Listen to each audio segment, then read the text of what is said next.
In at number 10, Raven. Raven is a very powerful member of the Teen Titans crew, and her background of being half demon means that she has a number of different supernatural abilities ranging from spellcasting to telekinesis. In the Teen Titans animated show, the majority of her abilities are focused on her manipulation of darkness, but for the comic books, she's able to manipulate so much more. Raven possesses a power to change the emotions of others, which comes in handy when wanting to calm down a few supervillain rampages. However, her powers become significantly restricted in terms of controlling her own emotions. In at number 9, Beast Boy. Another key member of the Teen Titans team who has appeared in a variety of iterations is Beast Boy, aka Garfield Logan. After coming into contact with a rare disease, his parents attempted to save him by using an untested machine which turned his skin green, but not all things are bad. It did grant him with some remarkable abilities. He's able to transform into any animal and sometimes anything he chooses. One time, a lamp. Not the best, but nonetheless, let's continue. While he maintains his human intelligence when transforming into an animal, his powers become restricted due to his inability to communicate once in that form. Plus, whenever Gar is sick, he has a very tough time trying to control his abilities. Even a simple cough or sneeze could randomly transform him into something that he didn't want to transform into. In at number 8, Jessie Quick. As a speedster from the Flash family, Jessie is connected to the Speed Force, making her a Speed Force conduit. This allows her a number of remarkable powers such as accelerated healing to having enhanced senses, allowing her to react faster in times of trouble. Although all of these enhanced abilities do have their limitations. While having an incredible level of stamina, Jessie's hypermetabolism is her one drawback. Due to her Speed Force, Jessie must consume large amounts of nutrients in order to restore her strength after maxing out all of her speed abilities. Taking breaks for snacks may not be a huge power restriction, but it is one nonetheless. Up next at number 7, Speedy was a junkie. Speedy, aka Roy Harper Jr., was the first of Green Arrow's wards. He debuted in More Fun Comics issue 73 in 1941 as an orphan whose father was a forest ranger who would sacrifice his life to save that of a Navajo medicine chief. That chief, named Brave Bow, would raise Roy Jr., and eventually after he passed away, Green Arrow would ask Roy to become his ward. Roy would join up with the Teen Titans after Donna Troy did, who he actually began to date.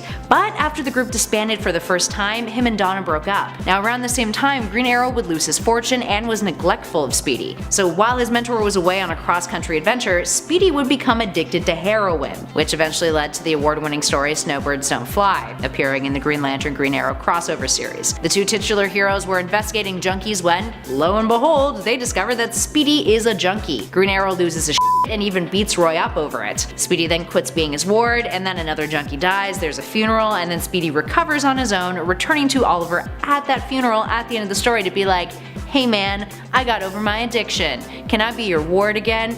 Bad timing, Speedy. There's a dead guy who's being buried in the ground who overdosed, and his mom is crying there, and you're like, take me back. Timing is everything. And at 6, Starfire's torture. Starfire's origins are pretty dark. So, her sister is Blackfire, a character who first appeared in New Teen Titans issue 22 in 1982. When she showed up, things got a little bit weird. So, Blackfire harbored a lot of hate for her sister, feeling denied of the throne of their home planet Tamaran because of her sister, even though it was not Starfire's fault at all. The day Blackfire was born, the Citadel Empire had committed genocide on thousands of Tamaranians, so she was believed to be a curse due to association. Because of that, it would be deemed that she wouldn't get the throne and instead her younger sister Starfire would. Blackfire would find her own way to the throne though, selling out her home and working with the Citadel Empire. And of course, she tortured Starfire. She would sell Starfire into slavery, sold her for 1 year at a time, like slaves on lease, because apparently that is what they do out there. Her masters could do anything to her as long as she wasn't killed, and at the end of every year Blackfire would get her back and then torture her some more. The torture appeared to be a lot of physical labor, but it was implied that Starfire was sold into marriages with aliens and was likely raped. Eventually though, her sister sentenced her to be executed. But before that could happen, they ended up being enslaved by the Scions, an evil alien race of scientists, who performed deadly experiments on the two of them. Eventually Corey got away, but she freed her sister despite all of that crap that she had pulled. And what did Blackfire do? She still tried to get Corey executed. Corey escaped that too and fled to Earth, so when Blackfire found her on Earth and kidnapped her, some major went down. Not only did the two duke it out violently, but Blackfire pulled some really messed up crap to the rest of the Titans, and then shot them into space to die, all just to hurt her sister. Talk about sadistic. And at 5, Jericho. Jericho is a character who was introduced in Tales of the Teen Titans issue 43 in 1984. He was a character who was part of a movement by by Marv Wolfman and George Perez in establishing the Titans as a team who was not just the, I quote, Justice Little League, as Perez put it. The son of Deathstroke, Slade Wilson, Jericho was a mute, but wasn't born that way. When he was a child, he was held hostage by a terrorist group called Jackal, who was sent by the Quarak president as a means of retaliation against Deathstroke. Although he managed to rescue his son, they cut Jericho's throat, which rendered him mute. Things only got worse for him from there on out. After going to the Teen Titans, he would become possessed by the souls of Azarath, who were originally coming for Raven, but Jericho's psychic powers made it easier to go after him instead. His throat was repaired and he could speak again, but during the Titans Hunt storyline, the real Jericho resurfaced and begged his father to kill him. So that's what Daddy Dearest did. Luckily for Jericho, he would live on, with his soul apparently jumping into Deathstroke after Papa stabbed him right through the heart. In at 4, Dick Grayson was sexually assaulted. Remember how earlier on we mentioned that Dick got his haircut by Mirage pretending to be Starfire? Well, it gets much worse than just the mullet. Mirage is the character who first debuted in the New Titans issue 79 in 1991. She was a member of the Team Titans from the future, the ones who went back in time with the goal of killing Donna Troy before she could give birth to her son who would grow up to be an evil dictator. While that was going on, Mirage ended up changing her appearance to look like Starfire, and she seduced Dick Grayson, sleeping with him, with Dick believing that he was sleeping with Starfire, although sensing that something was off about her. Now, for a little bit of context, back in the future, Mirage was in a romantic relationship with the Nightwing of her timeline, although that Nightwing was not Dick Grayson, which we would learn later on. Back to the present. Mirage eventually reveals herself to Grayson, who freaks out about the whole thing. To add insult to injury, Panther then appears and starts calling Dick a slut, all as the realization that he's been sexually assaulted sinks in. Come on, Panther. She just like pops up and is like, Dick, you're a slut. I believe it's actually, Dick, you slut. In at number 3, Deathwing rapes Mirage. Things only get worse for Mirage's story, as you can probably guess from the title of our number. Remember that Nightwing from the future that we mentioned? So he would travel to the past and reunite with Mirage, but the evil version of Raven decided that she was going to use Nightwing's body as the host for the Trigon Seed. She ends up going after this future version of Nightwing, who, just as a reminder, is not actually Dick Grayson. He's just another dude with a Nightwing persona, who, confusingly enough, looks just like Dick Grayson. This Nightwing would become corrupted and violent, which warrants him the new name of Deathwing. Deathwing goes to where Mirage is staying and then rapes her and impregnates her, and ultimately traumatizes the shit out of her. In at number 2, Deathstroke and Terra. In 1984, there was a story arc in the new Teen Titans called the Judas Contract, in which a metahuman named Terra joins the team, infiltrating them as a means of destroying them. Let's backtrack a sec though. Terra joined the team thanks to her Earth manipulation powers. She formed a romantic connection with Beast Boy and gained the rest of the team's trust, except for Raven, who's like, I'm onto you, girl. Then it's revealed that Terra is working with Deathstroke, that she smokes cigarettes, and her and the mercenary are implied to have a sexual relationship. She's also depicted as a total psychopath. George Perez would state that he and Marv Wolfman knew that she was going to be a traitor from the start and that she was going to be killed off. He literally stated of the character, I quote, I wanted her to be cute but not beautiful. She looked like a young girl. I gave her a substantial overbite, her eyes were wide, her body was slim, she wasn't particularly busty. I wanted her to look almost elven, so that when you see her for the first time wearing full makeup and dressed in a provocative outfit where you know she's just been in bed with Deathstroke, that it does jab you a bit. Whoa, good god, this little girl's a slut. He actually said that. By the end of it, she's overcome by her own hatred, Slade abandons her, and then she ends up killing herself. Man, I'm just gonna leave it at that. It's just too much. But of course, last but not least, we have our number 1, Raven crashed Dick and Corey's wedding, and it got really weird. Despite Dick getting assaulted by Mirage, he and Corey actually worked through it, and he proposed to her. They were set to be married in New Titans issue 100, but the wedding ceremony was interrupted by Raven, who at the time was evil, and some pretty insane shit went down. Literally right before the priest is about to announce them man and wife, he gets obliterated, burnt down to a skeleton, and Raven shows up wearing basically a handful of ribbons with Deathwing in tow. It gets even more absurd. She creates a force field around herself and Starfire, blocking out everyone else at the wedding. Dick is literally on the outside like banging on the force field the entire time. She tells Starfire that she isn't really Raven. She's just wearing Raven's skin basically, and she's the summation of all of the 100 children Raven's father Trigon had sired and killed. Starfire seems to miss that though, still addressing her as Raven, telling her that she's scared. Raven then says, I quote, after all, my love, you love me as much as I love you. You love me. She then forces Starfire to admit it back, then she straddles her, opens up her mouth, implying that the glow emitting from it are the souls of all those dead Trigon kids, and then proceeds to make out with Starfire, declaring that she will be reborn.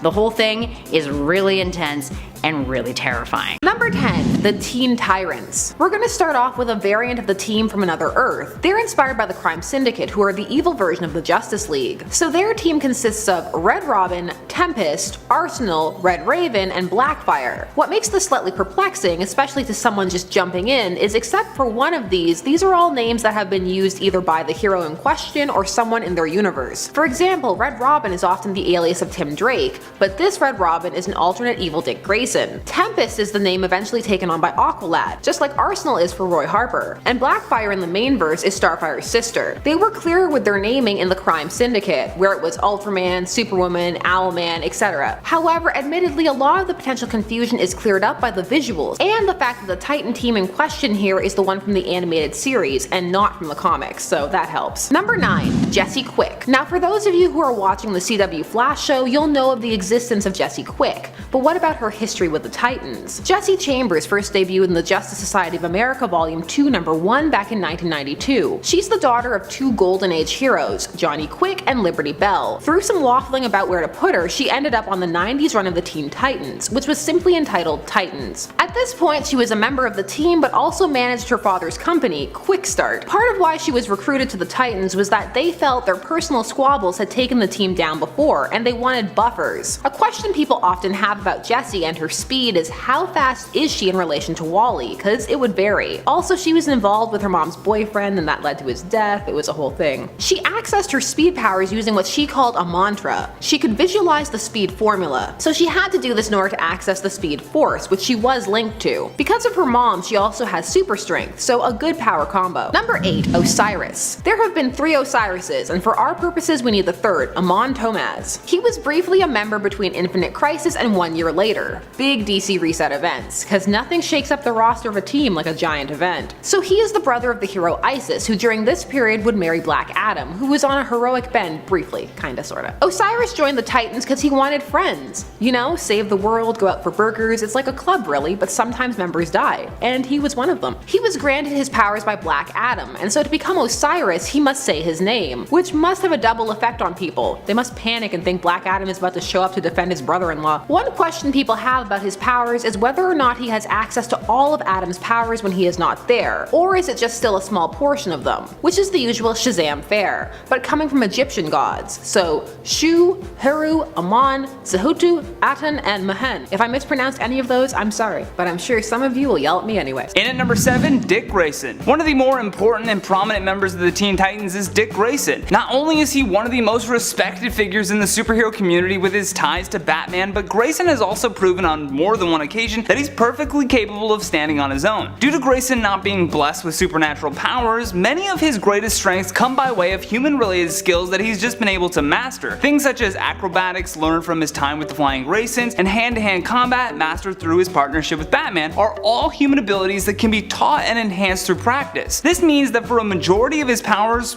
we'll call them that, the restrictions would come by way of his own emotions. When he is under immense pressure, he has a bad habit of lashing out, which means his leadership and other powers are not under his direct control. In at number 6, Hawk. Also known as Hank Hall, he is one half of the crime-fighting duo known as Hawk and Dove, which have been main members for both the Teen Titans as well as the Titans. Of the pair, Hawk is by far the muscle of the duo with his enhanced strength, endurance, and agility. Due to his height and density, Hank is, for the most part, invulnerable to a lot of damage. However, Hawk has a few major power restrictions that do limit his extraordinary abilities. For starters, his own powers will not allow him to change back into his human form until any and all injuries he has sustained are fully healed. Another drawback is that when Dove is not by his side, Hawk finds himself spiraling into rage-fueled battles and becomes very prone to reaching an uncontrollably berserk state. In at number 5, Ravager. AKA Rose Wilson, she is the daughter of Slade Wilson, also known as Deathstroke. Due to her being the daughter of such a dangerous person, Rose too was given the same serum as her father, thus enhancing her abilities to that of near superhuman levels. As Ravager, she was trained by Nightwing to learn how to not just hold her own in a fight, but control these powers as well. One very valuable power that Rose possesses is precognition, which allows her to predict an opponent's move before they've even had a chance to deliver it. In a fight, that's an invaluable asset to have, although this power of precognition does have its limitations. Rose can only access this ability when her adrenaline is triggered. In at number 4, Speedy. Speedy was once the alias that Roy Harper took on while working as Green Arrow's sidekick, but upon joining the Titans, Titans he eventually became known as Arsenal. In any case, no matter what his name is, Roy displays that he is one fine marksman, in fact one of the best in the world. On top of that, he's an expert in martial arts and can turn any object into a weapon. The name Speedy came by way of his ability to fire off arrows faster than even Green Arrow himself. His status as just Speedy the sidekick though may be one of his greatest power restrictions. If you're thought of less than your superhero partner, then realizing your own greatness becomes trapped inside the idea that you're not good enough or not as good as your superhero. For Roy, this was a big factor along with the addiction problems with alcohol and heroin that stem from him being human. I mean, what are you gonna do? In at number 3, Malcolm Duncan. Also known by his Teen Titans alias of Harold, Malcolm was once a powerless citizen made into an honorary member of the team when he saved them from a gang. At the time of joining the Teen Titans, Malcolm had no formal training or any real powers other than what he could accomplish in a boxing ring. However, now seeking to take full advantage of this opportunity,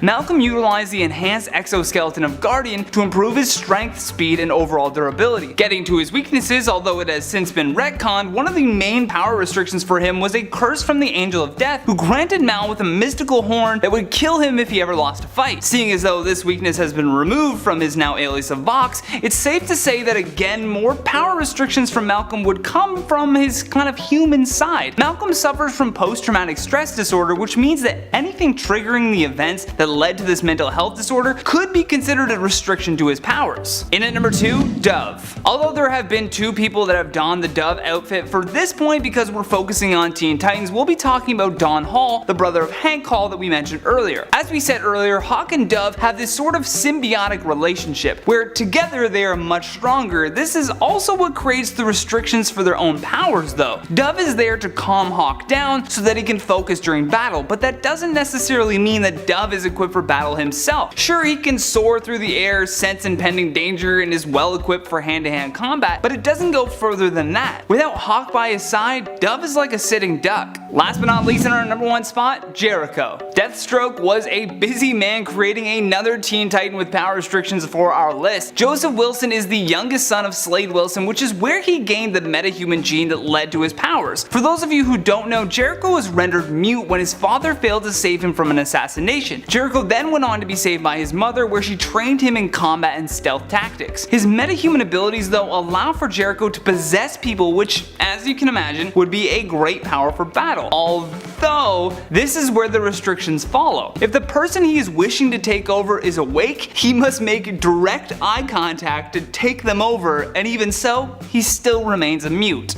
Ugh. Coming in at number 10, we have the wild and wacky Gwenpool. One of the weirder characters from throughout the Marvel multiverse, Gwendolyn Poole is originally from an alternate reality that just might be our own, before somehow getting sucked into the main Marvel 616 universe through a comic book, granting her even more fourth wall breaking powers than even Deadpool would usually allow. With the ability to manipulate all aspects of her comic book world, such as physically interacting with lettering and caption boxes, Gwenpool is capable of literally rewriting reality to get the upper hand on her opponents, making her powers some of the most unusual throughout all of Marvel history, but still counting as some of the most powerful to ever come from a teen hero. Coming in at number 9, we have Hulkling, aka Theodore Teddy Altman. The secret son of both the Kree and Skrull empires and raised in secrecy on planet Earth, Hulkling was a member of the Young Avengers assembled by Vision's failsafe program following the disbandment of the original Avengers team. Despite having no connection to the green giant he borrows his naming scheme from, Hulkling is incredibly strong as a combatant and is made all the more powerful by the shape-shifting abilities granted to him due to his Skrull bloodline. In the heat of battle, he's capable of growing claws, wings, and extending his limbs in whatever way he needs to protect the people he loves. Speaking of which, coming in at number 8, we have Wiccan, aka Billy Kaplan. We can't talk about the Hulkling without talking about his magical husband as well, and when it comes to magic, Billy Kaplan is definitely not a boy to mess with. The reincarnated son of the Scarlet Witch, Wiccan's chaos magic allows him to warp reality without using any strict or regimented spells, rather improvising what he'd like to happen in the heat of combat. A favorite power of Billy's seems to be his electric electrokinesis as well, allowing him to generate massive amounts of electrical energy and showing that Wiccan's powers are so strong that he's even considered a candidate as the next Sorcerer Supreme on Earth. Whatever his future might hold, Wiccan's magic is definitely the kind you don't want to mess with. Number 7. Wonder Girl, Cassandra Sandsmark, the second Wonder Girl even though she's the third to be called that name. She first debuted in Wonder Woman Volume 2 number 105 back in 1996. Unlike Donna Troy before her, she has a definitive and clear origin.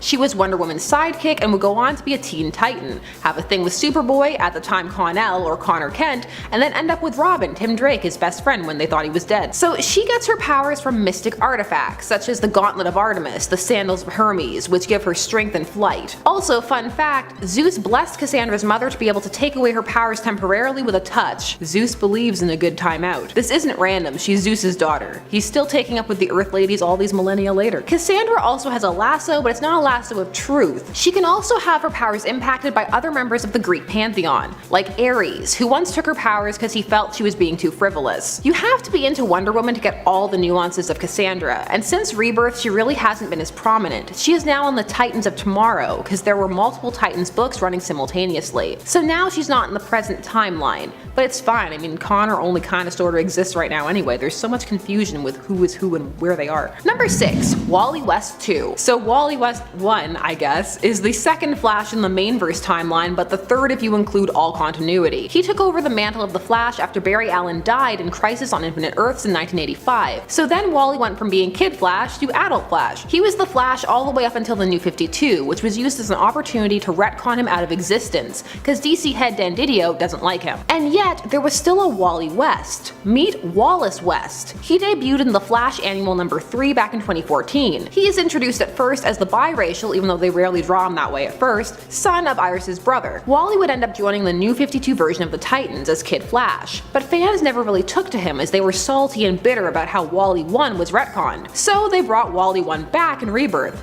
They're gonna call the second one Wally 2, I'm calling the first one Wally 1. Wally was brought back in Rebirth. It was a big event. Very moving. But now, what about Wally 2? It's not his fault he was poorly introduced and handled. Also, if he was retconned out of existence, there would be a thing on a whole other level. So he has been kept around as well, and in Rebirth has a new origin. He is now the son of Iris's other brother, Daniel West, who is the Reverse Flash, which is a cooler origin. Wally 2 is cool, he just needed to be introduced in a way that wasn't full on trying to replace the first Wally. Why did anyone think people would go with that? Who greenlit this? Number 5. Ravager. Okay, so there have been 5 DC characters named Ravager, but we're talking about Rose Wilson, Deathstroke's daughter. She first appeared in Deathstroke number 15 back in 1992. Ravager, pre-rebooted origins, had a complicated relationship with her father to the point where she both idolized and hated him, and was modified with the same serum that enhanced him. However, the serum rendered her unstable, and she was prone to fits of psychotic rage. She even gouged her own eye out to be more like her father. She ends up on the Titans after befriending Nightwing, who Deathstroke had asked to train Rose after she had lost to Batgirl, Cassandra Cain. This was after Dick's rape, so he was in a bad place and open to going to the dark side for a little bit. Rose would mellow out considerably post-Crisis. She would get her eye back and would sometimes babysit Leanne for Roy Harper, back when Roy Harper's daughter was still alive and existed. She's also been a member of Terror Titans, and since Rebirth she is around again, but not as prominent. And Nightwing trained her, but not because Slade asked him to, but because he wanted to. Number 4. Jericho. Now Jericho is set to appear in the, at the time of this recording, upcoming season 2 of Titans. Jericho is another of Deathstroke's children. He first appeared in Tales of the Teen Titans number 43 back in 1984. He was created so the team wouldn't consist entirely of characters with connections to pre-existing heroes. He is Slade's youngest son. He was rendered mute when Slade's mercenary life caught up with him and they came to try and kill him and his family. He saved his son, but not before his vocal cords were cut. So Jericho could possess someone by making eye contact. His body turns insubstantial and then he enters the host.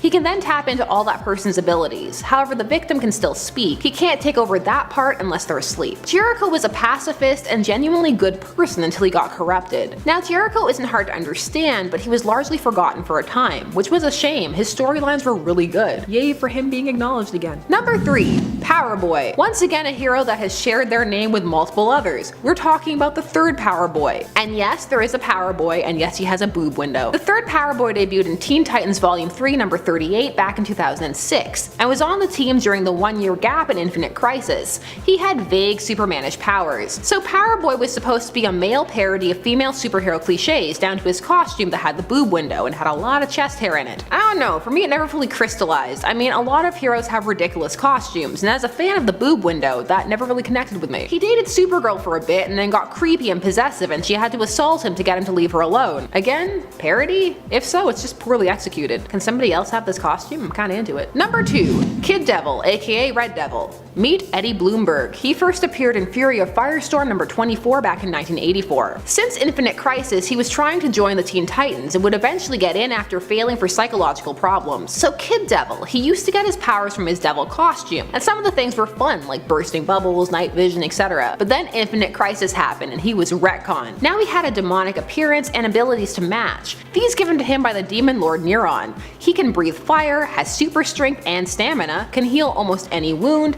his blood is now gasoline, his very breath can burn, he can create portals of fire and travel through them. He's not around right now. He died sacrificing himself to save the Titans. See, he was a good addition to the team after all, as cannon fodder.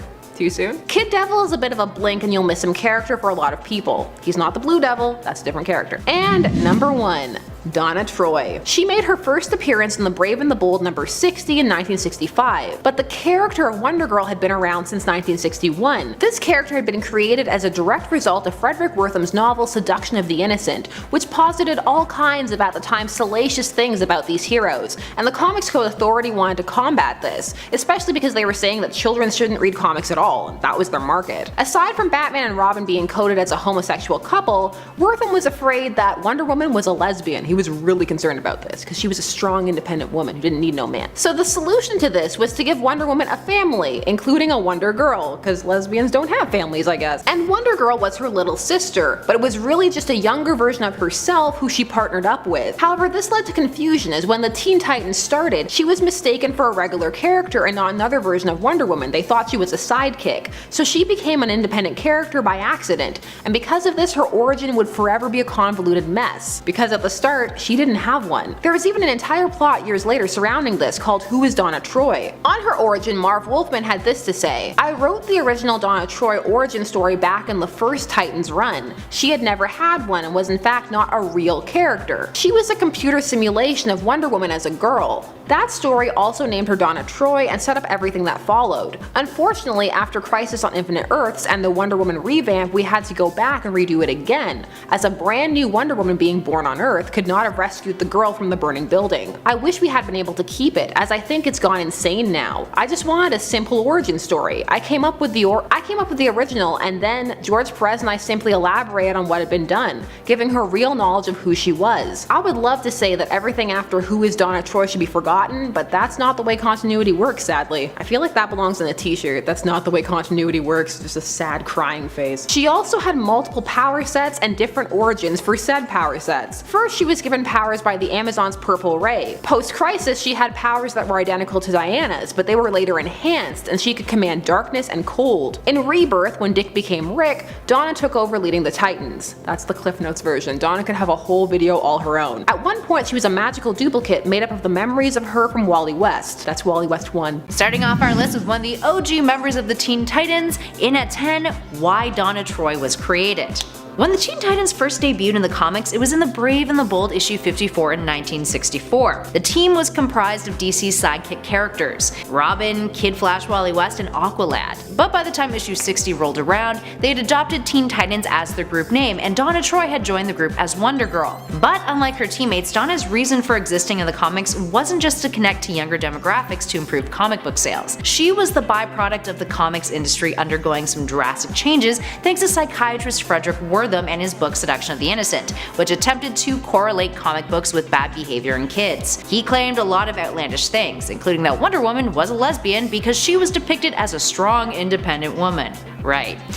In the aftermath of the Senate hearing that Wortham's book was catalyst to, DC had to change her character to make her more acceptable to parents, which included creating a Wonder family in which Diana would appear with her younger versions of herself and her mother. The teen version of herself was dubbed Wonder Girl. She eventually became her own character, Donna Troy, and Wonder Woman's sister. So all in all, Donna was created to make Wonder Woman look less queer.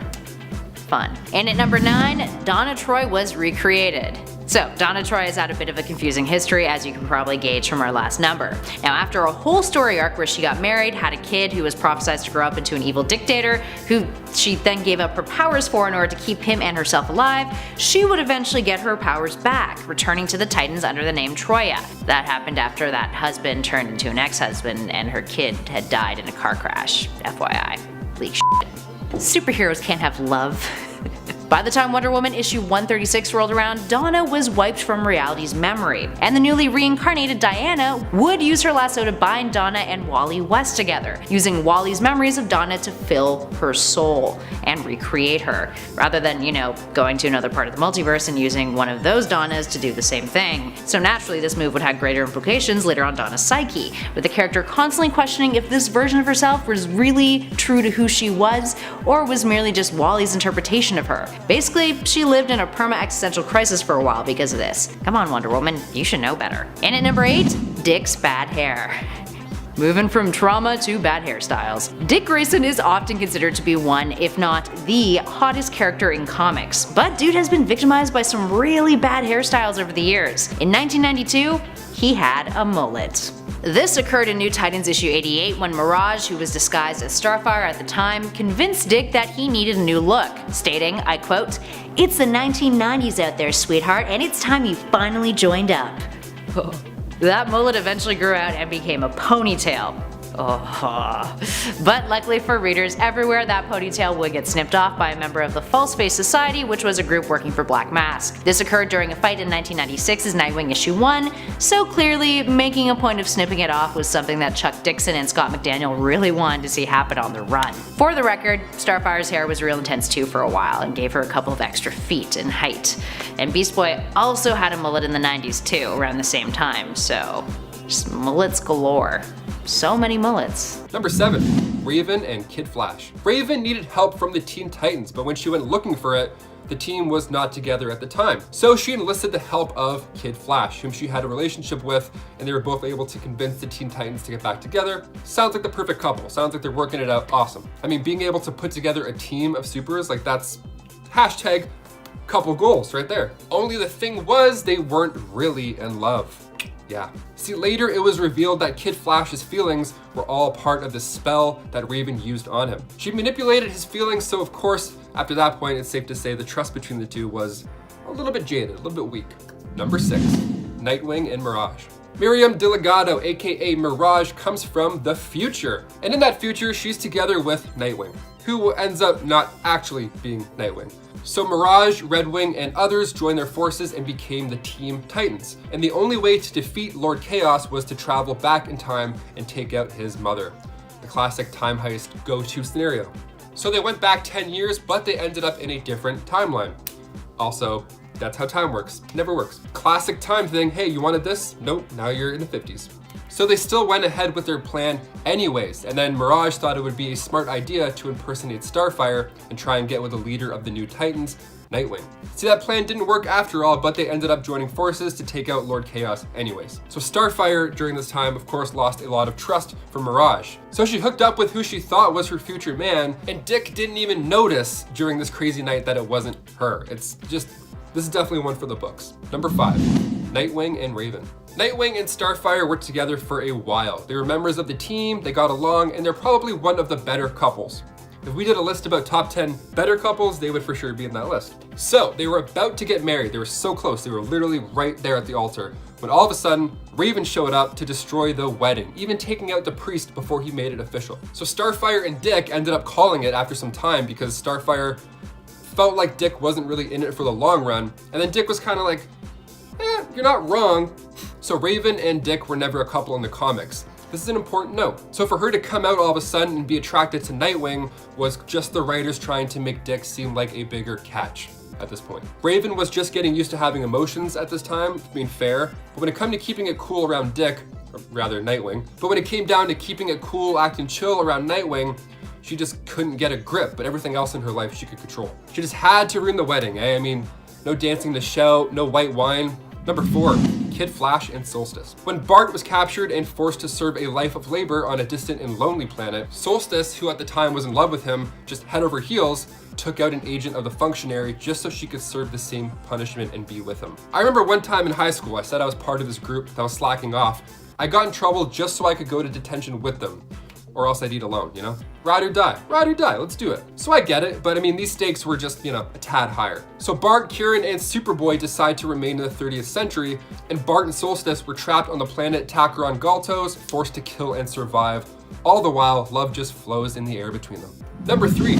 Robin and Wonder Girl. This next one is absolutely insane. Okay, it's so gross as well. So after the death of Superboy in Infinite Crisis, Robin's plan was to try and replace him with a clone using Superboy's corpse. Now, of course, that was way easier said than done, and this failed over and over and over again. So Wonder Girl waltzes in and then sees Robin frustrated at these failures, and he starts to destroy all of these attempts of a clone. Then they both bonded over how upset they were at the loss of Superboy, and with all the remains of all these clones just strewn about, just squishing under their feet, they shared a kiss while a tear was coming down their face. Beautiful moment, definitely a beautiful moment to be like, hey, we're gonna get through this, like I miss him too.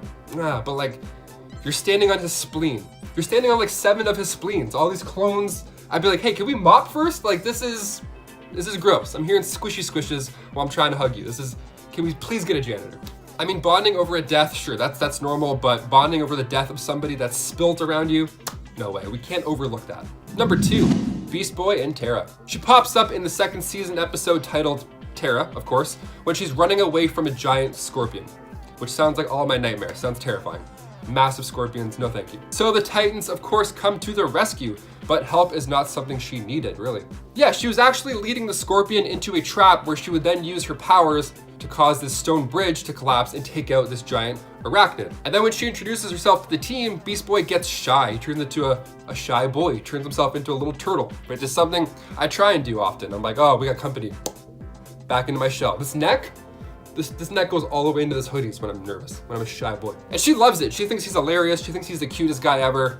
Fair. So now Terra and Beast Boy are close. Beast Boy convinces Terra to stay with the team and train, but during that conversation by the water, Terra accidentally moves a rock that Beast Boy's sitting on, so now the secret is out. Terra cannot control her powers. The next day when she's being tested by the team on said powers, Beast Boy gives a few words of encouragement and she completes it. Perfect, love it. This sounds great so far, Taylor. What are you getting at? Does it get worse? This is number 2 for a reason. Then they receive a signal that Slade Wilson has returned and they track his location. So Beast Boy invites Terra. Terra's like, yeah, I'm ready to go. Clearly I passed this test, let's do it. So Terra ends up cornering Slade, and then Slade explains how the team will get rid of her once they realize she can't fully control her powers. He's playing the mind game, okay? But his whole pitch here is that he can surely help with that aspect. He can help her control the powers. So she tells him to hit the road, and then she becomes a full member. Now, during a rendezvous with Beast Boy, the couple cross paths with Slade again, and then Slade reveals that Terra had been a spy the whole time.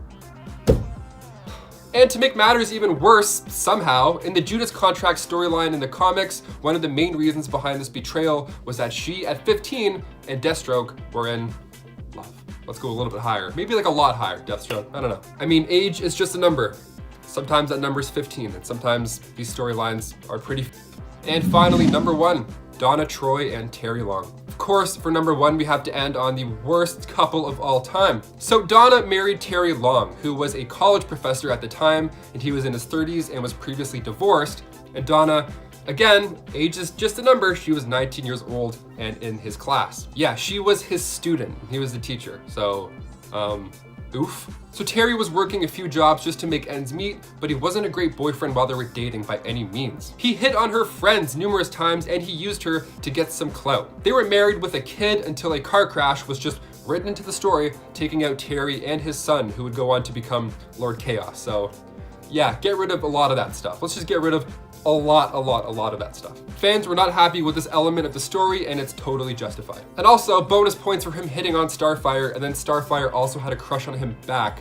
while this was happening. It was just a mess. I feel like I was watching The Bachelor in Paradise. Just ugh. Starting us off in at number 10, Gabrielle Kinney. Let's start off our list with a character who is very easy to adore, Gabrielle Kinney. First appearing in All New Wolverine issue 2 back in 2016, Gabrielle, who has also operated under the codenames of Honey Badger and Scout, is one of Wolverine's clones created by Alchemax Genetics. She's 13. Similar to Laura Kinney, she was heavily abused by her handlers, which her elder sister clones did their best to protect her from. She would escape while on a mission, and later her sisters would be killed by Taskmaster. She would then escape thanks to Laura, who brought her to New York City. Gabrielle has the genetic template of Wolverine, meaning she has the regenerative healing factor that he has, retractable bone claws, superhuman acute senses, and as a result of the torture she experienced at Alchemax Genetics from experiments, she is unable to feel pain. And at number 9, Nadia Van Dyne.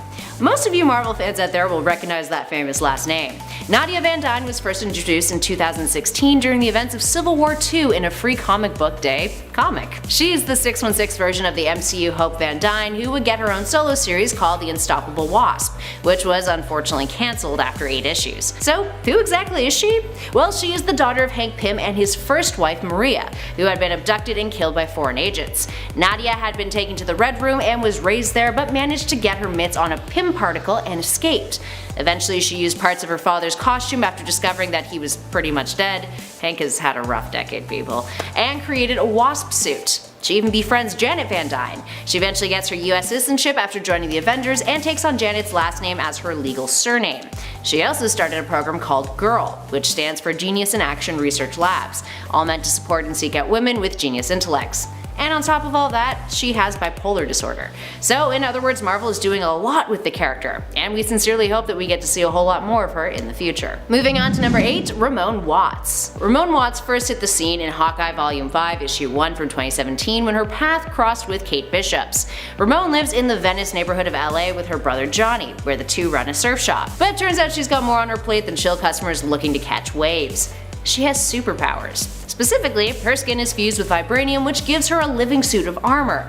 She would go on to join the West Coast Avengers and even got romantically involved with America Chavez in the process. And at 7, Miss Martian. When she first came to Earth, Miss Martian was a bubbly, exceptionally sweet, polite, and caring individual, although occasionally shy young Martian girl who longed to fit in on Earth and become a member of a team. However, being from Mars and having never really interacted with humans before, she was frequently unfamiliar with Earth's customs. She felt especially uncomfortable with her telepathy, as on Mars it's the prime form of communication, but on Earth it's not really a thing. But she was also quite inexperienced, but eager to please. By 2016 she had become considerably more serious, but still retained her caring side. She's become more experienced and adept at using her powers, and isn't afraid to use extreme measures to exact information. As a shapeshifter, she can model her appearance to her desire, which is usually that of a green-skinned female humanoid based on Mary Logan as a teenager, with amber eyes and shoulder-length red hair. Though after 5 years she now keeps her hair shorter at length, but it still grows longer over the months, which she must be doing consciously, because she's a shapeshifter. It's because the hair won't naturally grow if you're just pretending it exists. So she has to be consciously slowly growing her hair, which is interesting to me. And at 6, Terra Markov. Also known as Terra, had manifested the ability to manipulate Earth. She can levitate Earth, manipulate its shape and configuration, like raising the floor to make a shield, or alter its state, like turn hard Earth into a substance similar to quicksand. So basically she's the DC version of an Earthbender. Tara was a child when her powers emerged. Markov's parents freaked out though and thought that she was possessed by evil. She was abandoned and forced to live in the streets eating out of dumpsters. So Deathstroke was contracted by Brother Blood, leader of Hive and the Church of Blood. He eventually wanted Deathstroke to capture all of the Teen Titans for him. Deathstroke heard of Terra Markov and her powers, and he devised a plan to use her as a spy and, if needed, a bargaining chip. He also went to Markovia and intervened in an attempted public execution. Terra was tied up to a vehicle and dragged around while the mob chanted for her death, calling her a witch and a demon. Deathstroke sliced the head off the man who was holding a gun to Terra's head, and she was later taken in as the latest member of the Teen Titans team. Halfway through in at number 5, Wonder Girl. Cassie Sandsmark was the second person to be called Wonder Girl, the first being Donna Troy.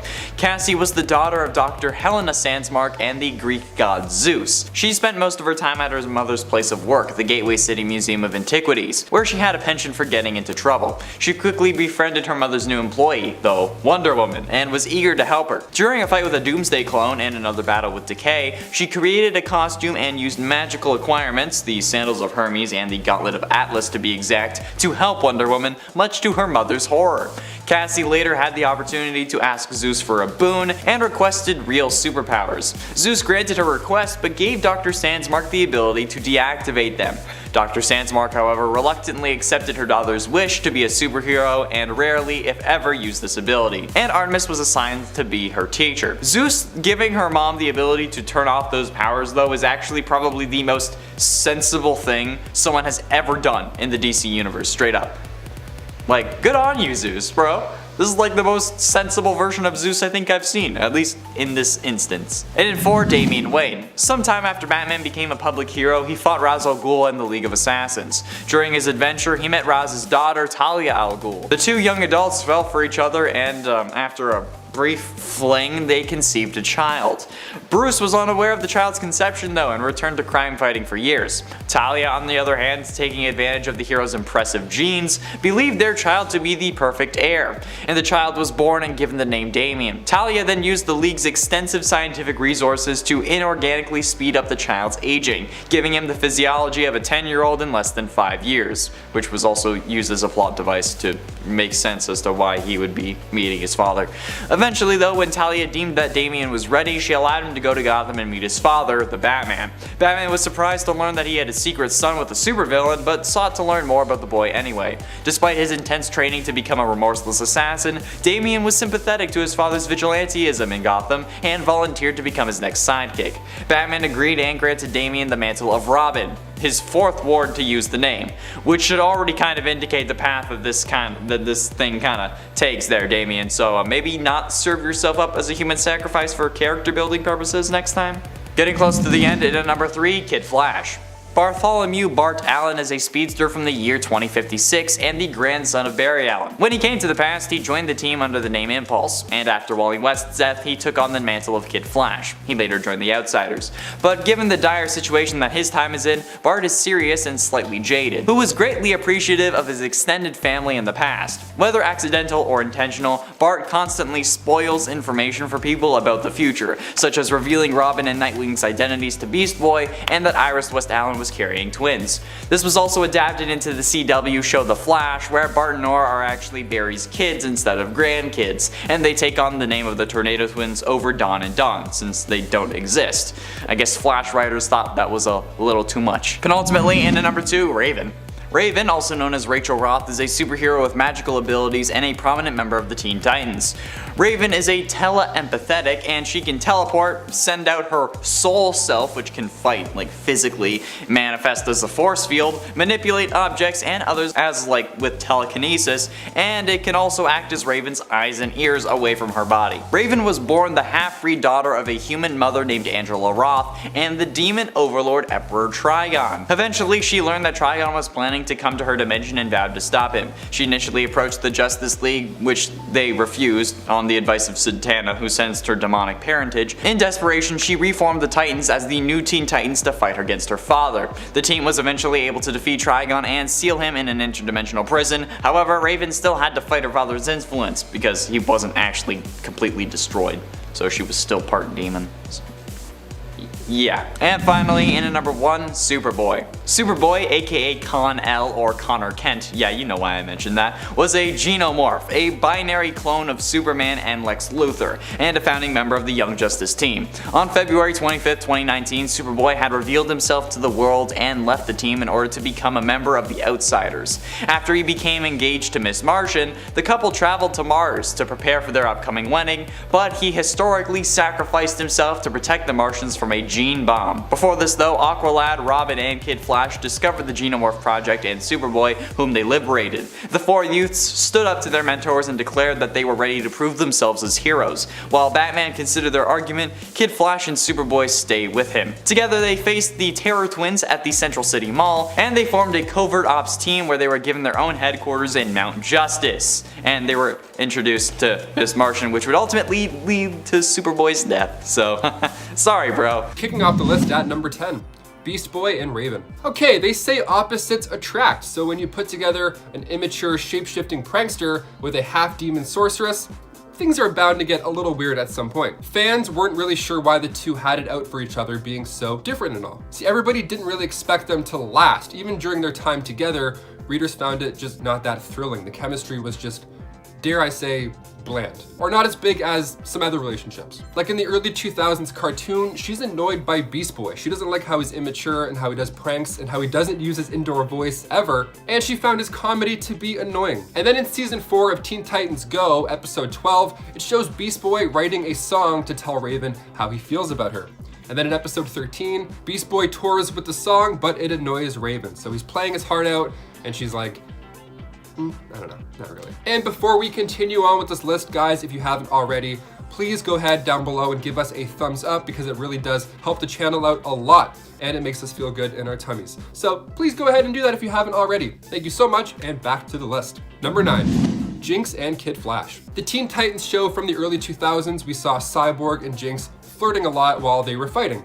It was good, it was a nice little dynamic, keeping it real. They were fan favorites, and she was this villainous teenage sorceress who hit enemies with bad luck. And then in the episode Lightspeed, which aired in the final season, we see the introduction of Kid Flash. And in the same episode, this romance between him and Jinx was born, in the same episode, which in turn resulted in her switching over to the good side, which is great. I mean, yay, go team. Like, that's a great win. But in one episode, with all that groundwork with Cyborg just kind of washed away, viewers weren't too pleased at the choices. Number 8, Aquagirl and Static.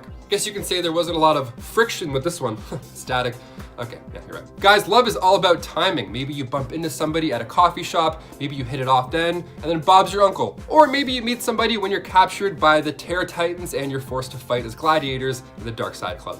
Whatever your origin story is, I hope the love works out. Well, that's just the case for Static and Aquagirl. See, when she got back to Titan's Tower, she decided to rejoin as a member with no other options really at that point. And she was getting along with these heroes as well, specifically Blue Beetle and Static. Like, she flirted a bit with Blue Beetle, but with Static, he was also a victim from the Dark Side Club, and they had a lot more in common because they're both kind of going through that together.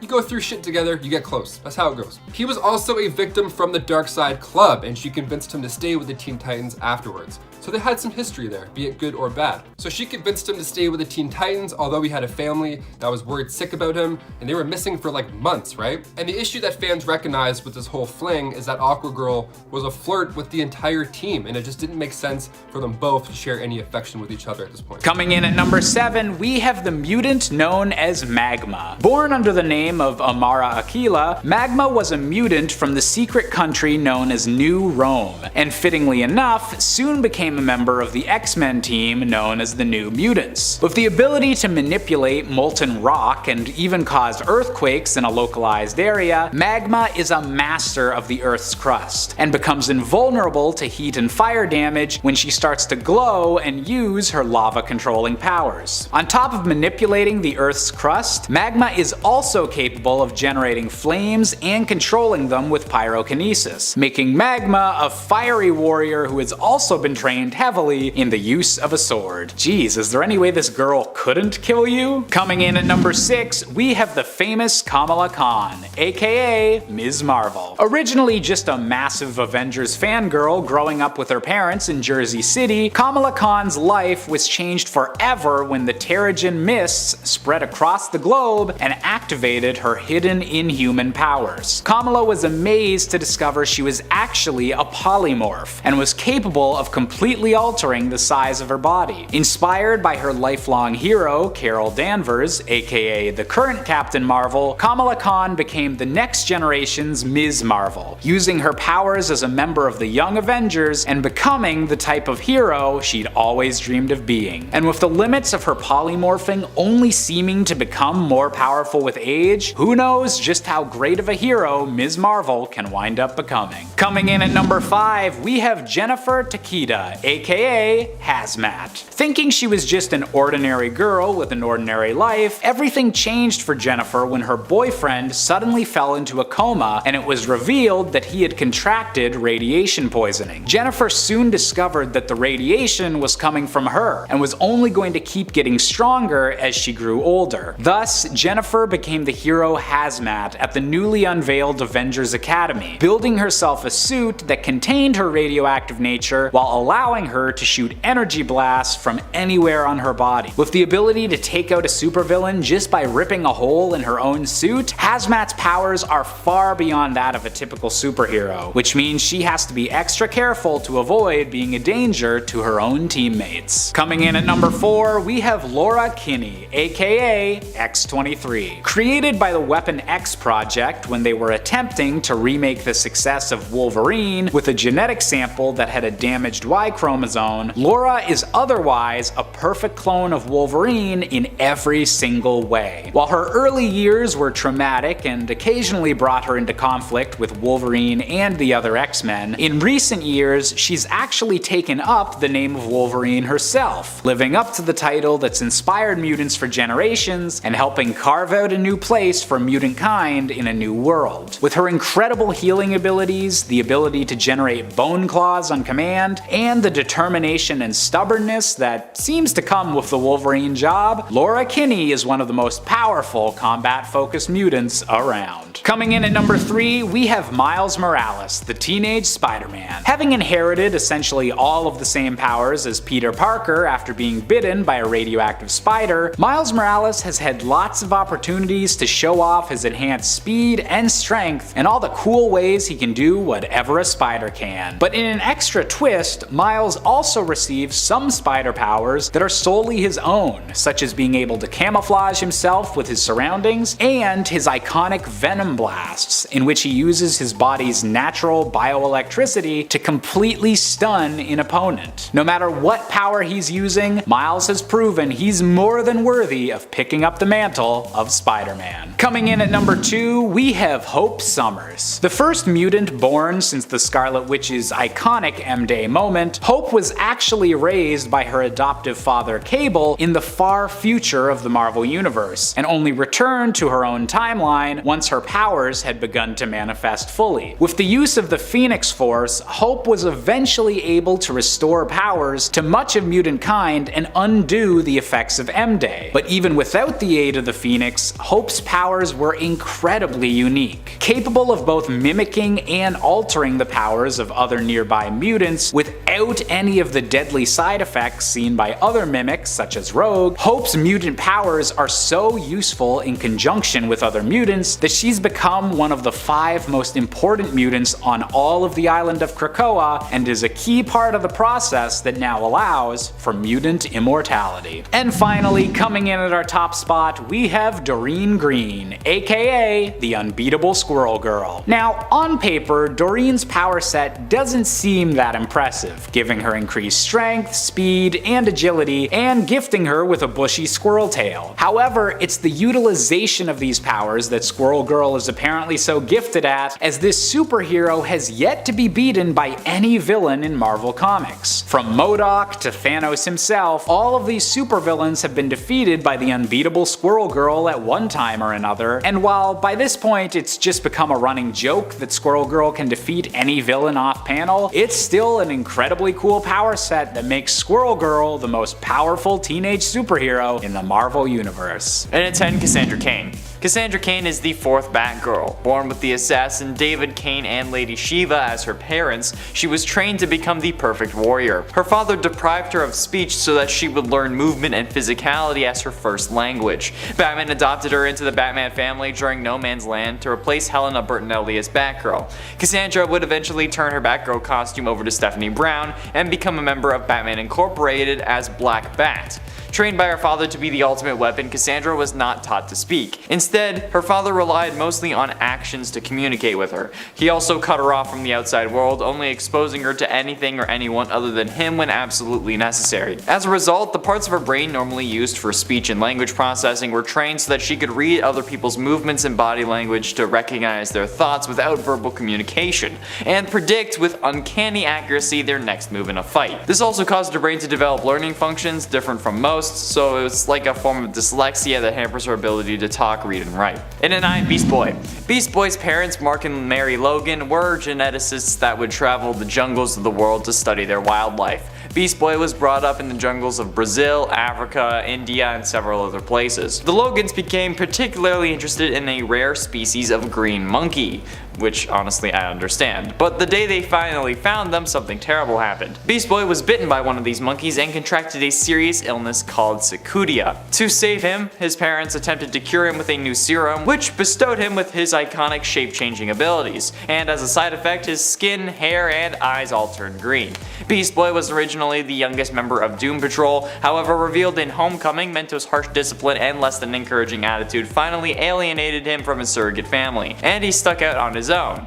Looking for a new place to live, he came to Jump City, where he encountered Robin, Starfire, Raven, and Cyborg. Afterwards, the five formed a new team of their own, the Teen Titans. And it ate Aqualad. Operating as Aqualad by his king's side as the first leader of the Teen Titans, he briefly worked under deep cover as the loyal lieutenant of his father, Black Manta, to bring down the Light and their partner. Eventually, King Orin retired his heroic duties and Calder took over the mantle of Aquaman, joined the Justice League, and became their leader by July of 2018. In February 2019, he officially stepped down as their leader, and Aqualad eagerly expected to become a member of the Justice League alongside Speedy, Robin, and Kid Flash. However, when it became clear that that wasn't happening, he decided to accompany Robin and Kid Flash to investigate Cadmus Labs. There they found the Genomorph Project and Superboy, whom they liberated. Aqualad, Kid Flash, and Robin set off on an unsanctioned mission to protect CEO Selena Gonzalez from the League of Shadows, but despite their best efforts, Gonzalez still vanished. Number 7, X-23, or as we know her now, just Wolverine.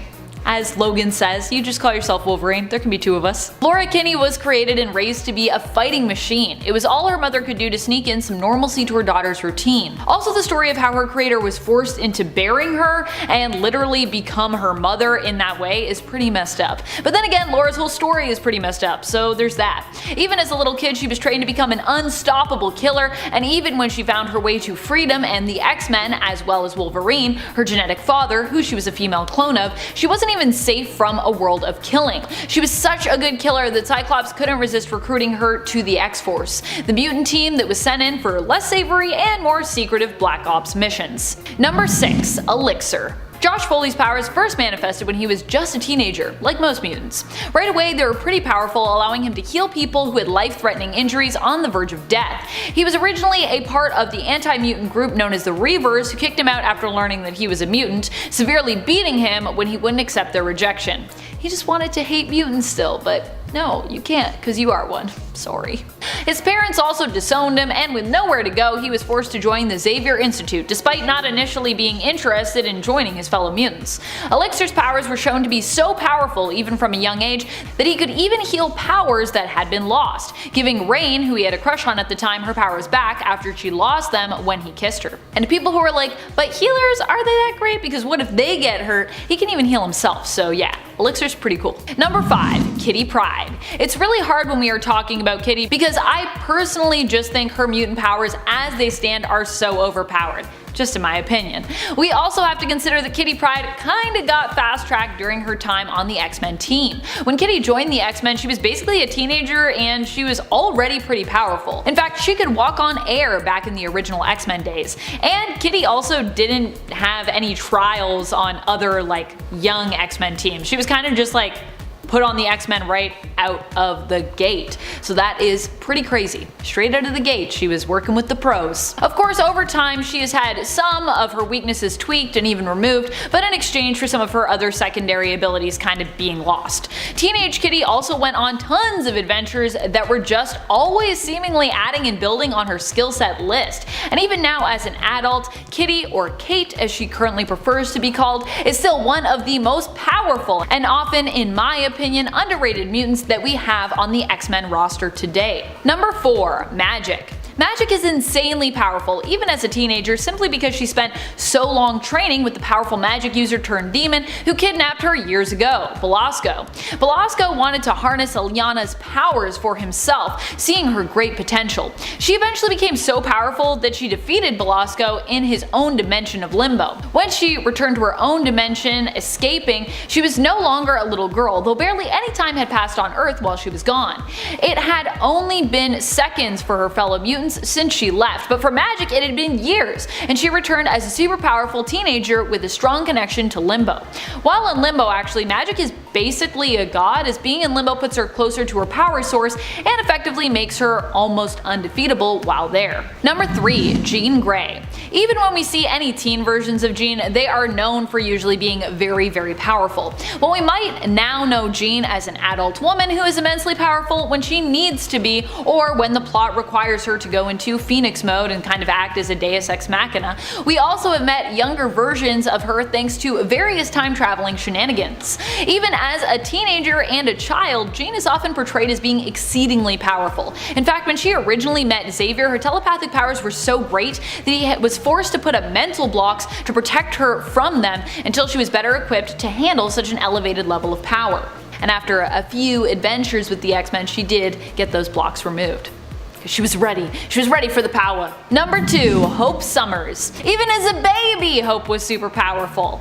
Hope's just blowing everybody else out of the water. She's like, I've been powerful since I was a little baby and I didn't even know what was going on. She was like, object permeance, what's that? But also, I have immense power. As a teenager, Hope was destined to be the new host of the Phoenix Force, but was prevented from connecting with the Phoenix. However, she was still instrumental in the Avengers vs. X-Men story when she helped Scarlet Witch to erase the Phoenix Force from existence near the end of that story.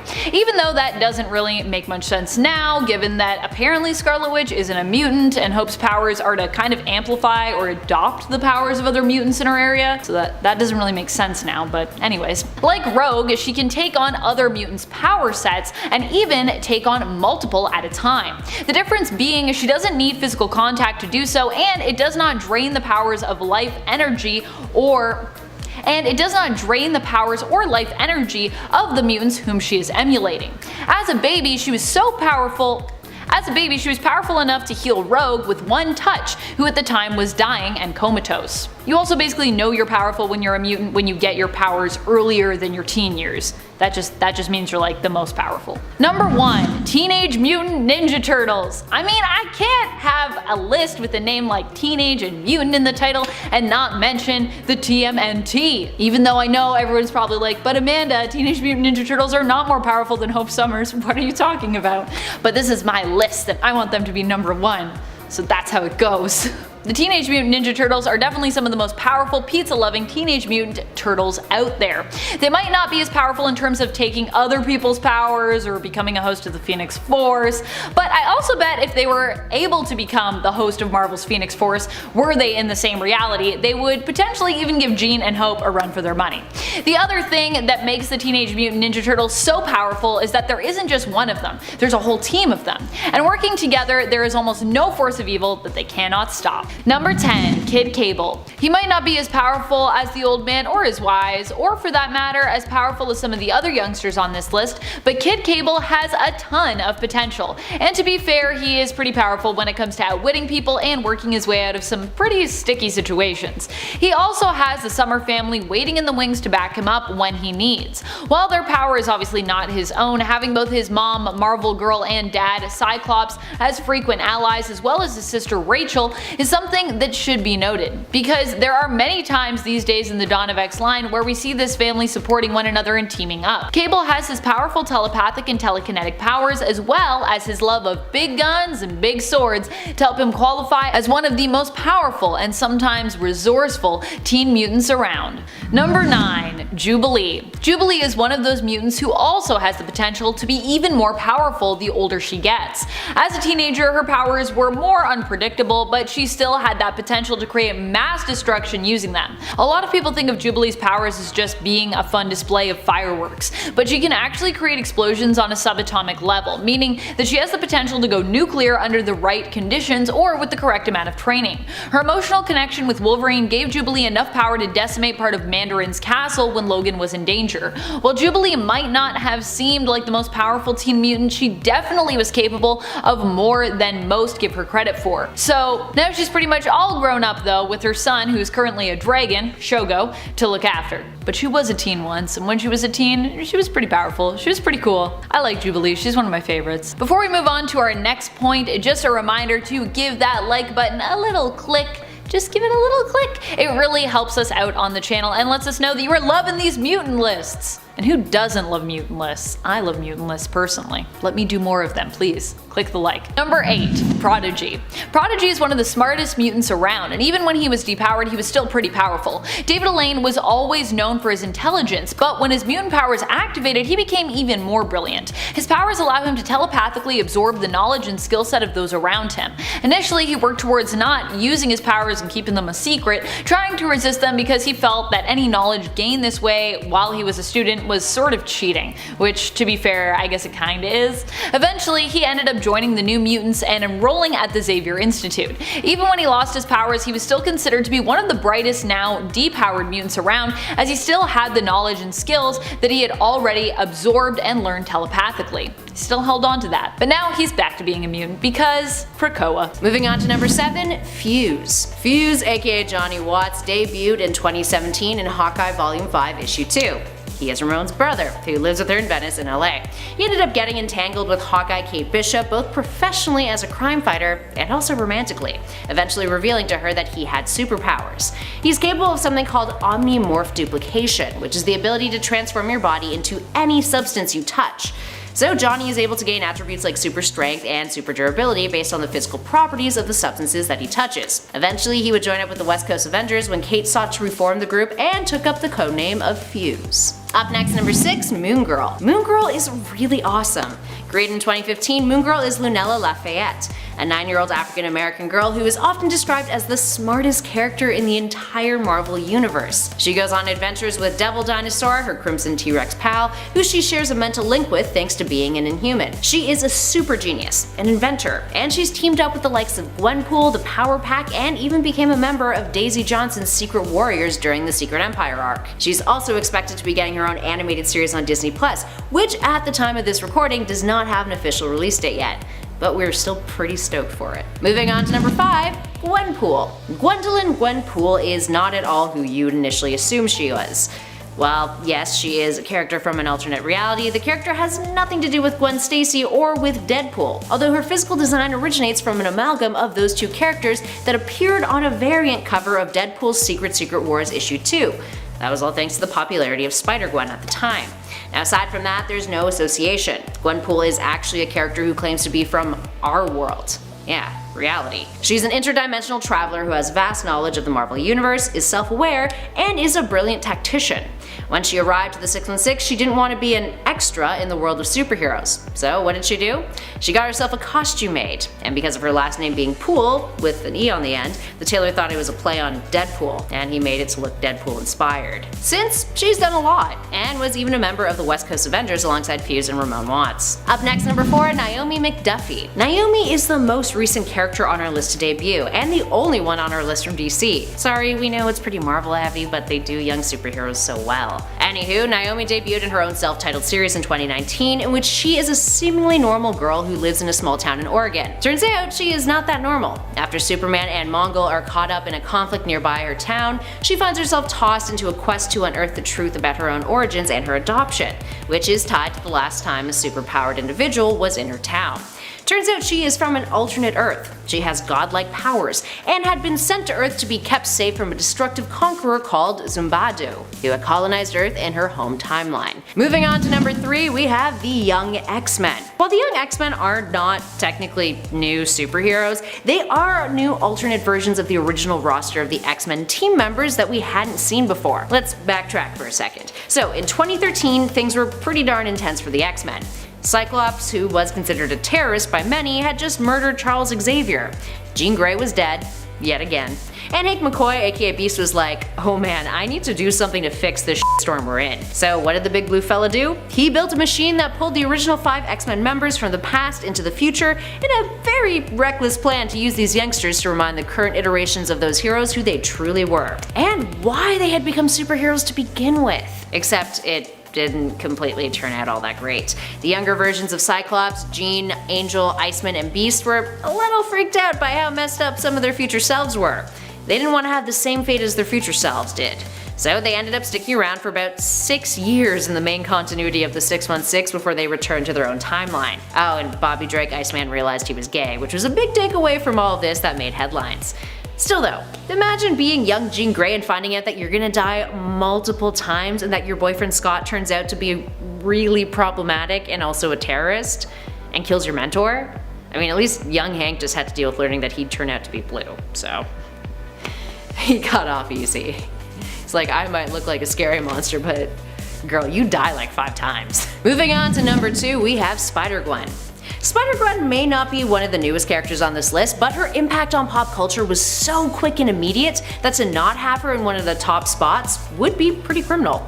Spider-Gwen, or rather Gwen Stacy of Earth 65, is a character who was first introduced in Edge of Spider-Verse issue 2 in 2014. She was bitten by the radioactive spider instead of Peter Parker, which forced her into becoming Spider-Woman. There was a lot of demand for her to get a spin-off series, which, when it was released, was critically acclaimed, praised for its tone, strong characterization, and vibrant artwork. Plus, everyone was cosplaying as Spider-Gwen. She also stirred up some major controversy in conservative circles in the US when her character fought a Donald Trump-inspired supervillain called MODOK. These days, she operates under the mantle of Ghost Spider with a series that is still going strong. And last but not least, in at number 1, Kamala Khan. Kamala Khan, aka Miss Marvel, is the exception to our rule. She came out in 2014. But also, we've had a 2014 and 2013 also on this list. It's fine. They're important characters. Similarly, the impact that this character has had and her fairly recent debut get her to the top spot on our list. Miss Marvel is not only a really well-written character whose solo series has won a slew of awards and accolades, but she is also a superhero who represents an important shift in the comics industry, one that is much more inclusive, and explores diverse stories that have become more and more in demand as readers want to see themselves better represented in the panels. Kamala is the epitome of that. She is Marvel's first Muslim character, a teenage Pakistani American girl, the daughter of immigrant parents raised in Jersey City, New Jersey. She is an Inhuman whose latent genes were triggered after the Inhumanity storyline, and she assumes the mantle of Miss Marvel after her idol Carol Danvers had become Captain Marvel. She's also wildly popular to boot. Now, with news that she is getting her own MCU adaptation, we cannot wait to see where Kamala's story goes, and what kind of impact she is going to have on mainstream pop culture in the future.